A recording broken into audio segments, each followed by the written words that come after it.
Good day, everyone, and welcome to the Sapient Academia. We're excited to share our latest lecture on the fascinating world of figures of speech.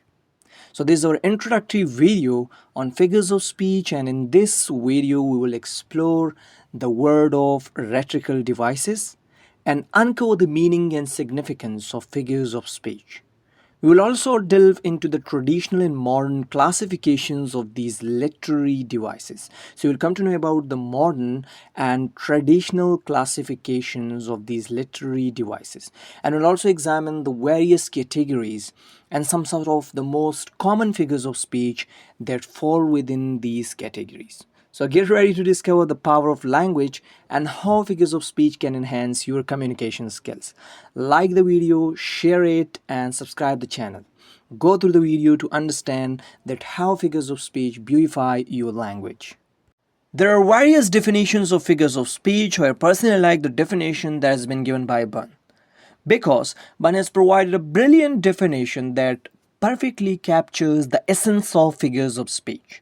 You will also love how accurately it explains the concept. So here is the definition. According to him, a figure of speech is a deviation from the plain and ordinary mode of writing with a view to greater effect. So, according to him, it's a deviation from the ordinary mode of writing. So, to make it simple, you can say a deviation or a departure from ordinary mode of writing to extraordinary language.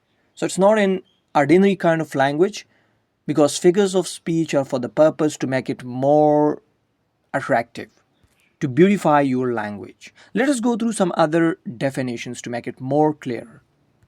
So here are other definitions, and the first one is from the Cambridge Dictionary.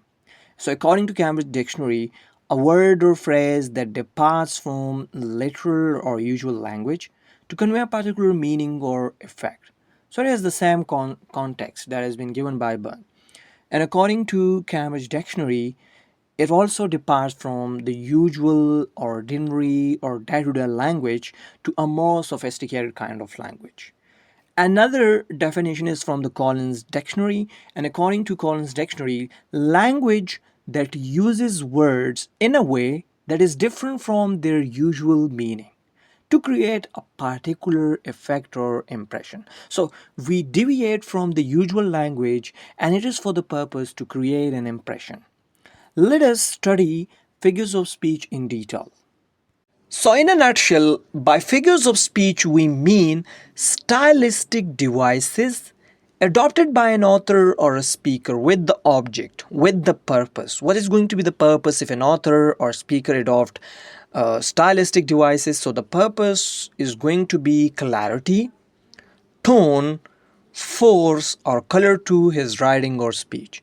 As it's clear and it's vivid that sometimes you'd feel that this ordinary or plain language is insufficient. It's inadequate to convey your message. So, in such cases, you go for a more sophisticated kind of language in order to secure emphasis, vividness, beauty, or some other spatial effects.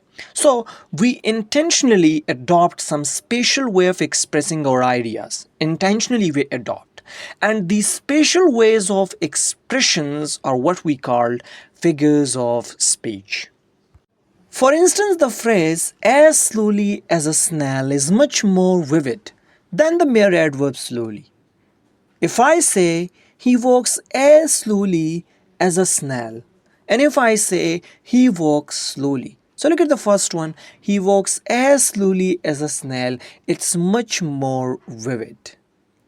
And if I say an unfeeling man or a merciless man.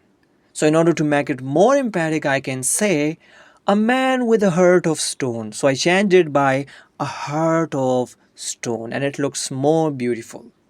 Instead of saying she is very lovely, we may say she is lovely as a rose in order to secure greater vividness. So here is the modern classification. Figures of speech may be divided into 6 classes accordingly as they are based on resemblance. So figures of speech on the basis of resemblance, on the basis of contrast, association, construction, indirectness of speech, and sound. So these are six classification. We're going to figure out that which figure of speech belongs to which particular class.